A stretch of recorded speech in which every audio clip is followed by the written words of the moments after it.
Many years ago, I was working 80 hours per week over a 9-month period. At the end of the project, a coworker recommended I take a cruise to relax before I start another project. We were a bit apprehensive about taking a cruise because we weren't sure how we handled being at sea. He recommended a 7-day Caribbean cruise with port days and 2 sea days. I talked to a travel agent and friends, and I researched recommendations for seasickness and dress codes. And honestly, I felt for our first cruise I was prepared. Me too. I figured cruising was simple. You get on the ship, you visit a few ports, eat some good food, watch a few shows. After sailing on more than 50 cruises, everything from a massive ocean ships to river cruises and expedition cruises, we realized there are a lot of things nobody ever told us.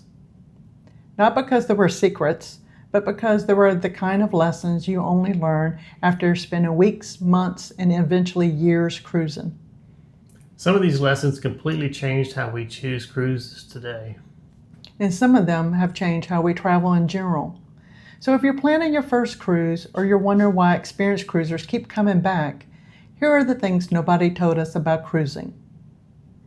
When we booked our first cruise, we focused almost entirely on the itinerary. The ports, the countries, the bucket list destinations. The ship was almost an afterthought.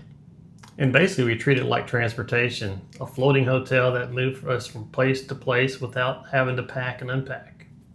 Today, we often focus on the itinerary first, then research the ships, sailing on the selected itinerary. A great ship can elevate an average itinerary, and a disappointing ship can make an incredible itinerary feel underwhelming. Michael had always wanted to cross the Atlantic. We chose an itinerary that looked perfect on paper, but the ship wasn't. It was older, had fewer amenities, and the experience just didn't live up to our expectations. Years later, we sailed across the Atlantic again on a newer ship and had a completely different experience. Same ocean, completely different cruise. One of the biggest examples for us was Antarctica. Before we sailed there, we focused almost entirely on the destination. Antarctica was the reason we booked the trip. The ship was simply how we got there. But once we experienced expedition cruising, we realized the cruise line and the ship determined everything.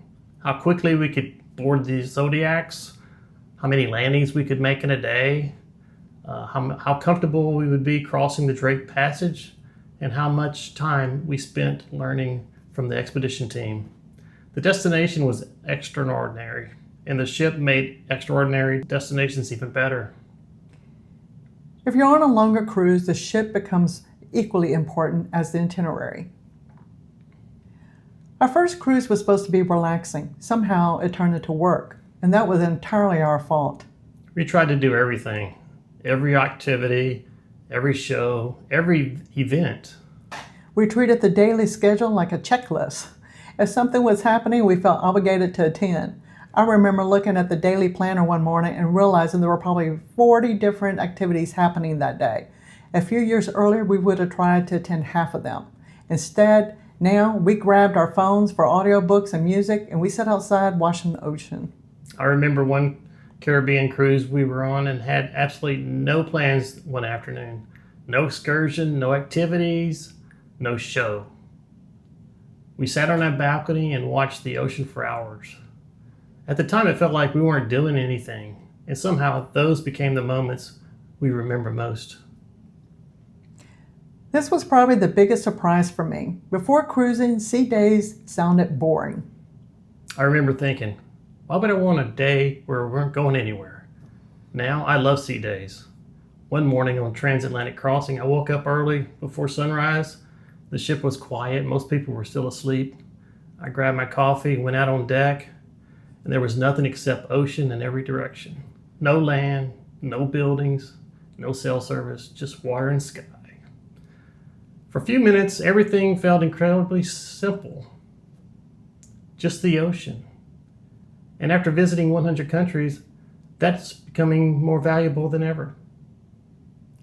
Nobody prepares us for how much the crew would impact our cruise experience. Some of our favorite cruise memories aren't destinations, they're the people. Some crew members have better memories than I do. On one cruise, a cruise member remembered our favorite drinks after not seeing us for several days. That level of service always amazes me. Once we board a cruise ship, a crew member greeted us by our name before we even introduced ourselves. One crew member would always greet us with a smile and talk to us, remembering the conversation we had days earlier. Meanwhile, I have struggled to remember what I had for breakfast that day.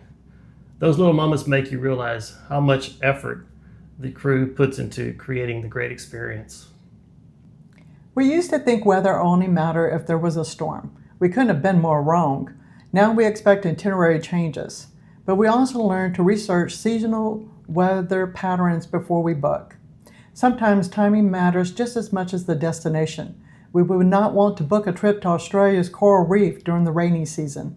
Weather affects wildlife sightings.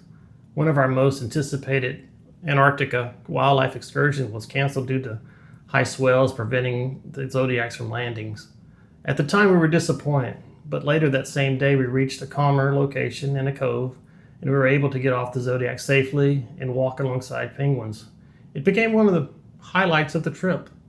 Cruising taught us that sometimes the backup plan becomes the better story. We missed ports due to trying to outrun hurricanes changing course, had excursions canceled, seen itineraries change overnight. At first, that frustrated us. Now we expect it. The ocean is always in charge. And once you accept that, cruising becomes much more enjoyable. One thing nobody tells new cruisers is that some of the most incredible experiences cost absolutely nothing. No excursion ticket required. Watching dolphins race alongside the ship, a perfect sunset at sea. One evening we were heading for dinner and someone shouted, "Whales!" Half the passengers turned around and ran to the window. Dinner could wait. For the next 20 minutes we watched a pod of whales surfacing on the side of the ship. Nobody planned it. Nobody paid extra for it. Nobody forgot it. Those moments often become the highlights.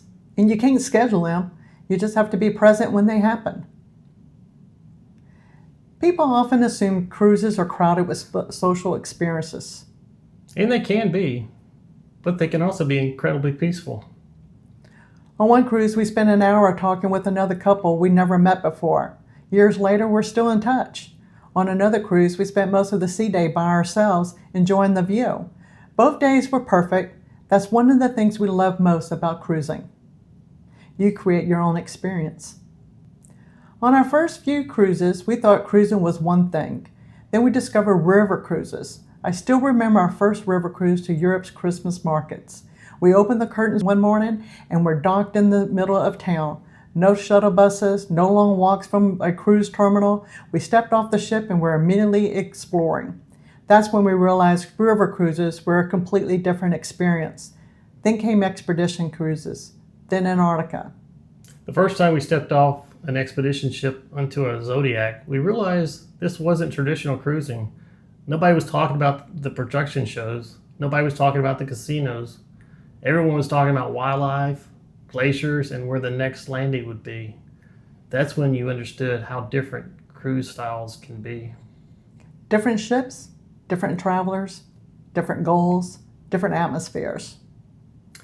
Which is why we always tell people, don't judge cruising based on one cruise. You may simply not have found your style yet. This was something we never expected. Cruising taught us to slow down. For years, our travel style was simple. See more, do more, visit more countries, check more boxes. Cruising was one of the first forms of travel that taught us the journey itself can be the highlight. And honestly, that lesson changed how we travel everywhere now. Which isn't easy for travelers, especially when you've spent years trying to maximize every trip. Visit more countries, see more attractions, click more boxes. Cruising forces you to appreciate the journey itself. And honestly, that's one of the greatest lessons we've learned from travel. We started cruising because we wanted to see more destinations. Somewhere along the way, we discovered we'd become people who get excited about sea days. I never saw that coming. After more than 50 cruises, we're still discovering new things every time we sail. And that's one reason we keep coming back. Cruising isn't just about the destination anymore. It's about the experiences, people, unexpected moments, and learning to enjoy the journey. And the funny thing is, nobody could explain these lessons to us before our first cruise. We had to experience them ourselves. And we'd love to know your answer. What's something travel taught you that nobody could have explained beforehand? Tell us in the comments below. And if you're thinking about your first cruise or wondering whether cruising is right for you, we've got a lot more videos coming that share the things we wish someone had told us years ago. So make sure you subscribe. We're Desiree. And Michael. And we're 100 countries and counting.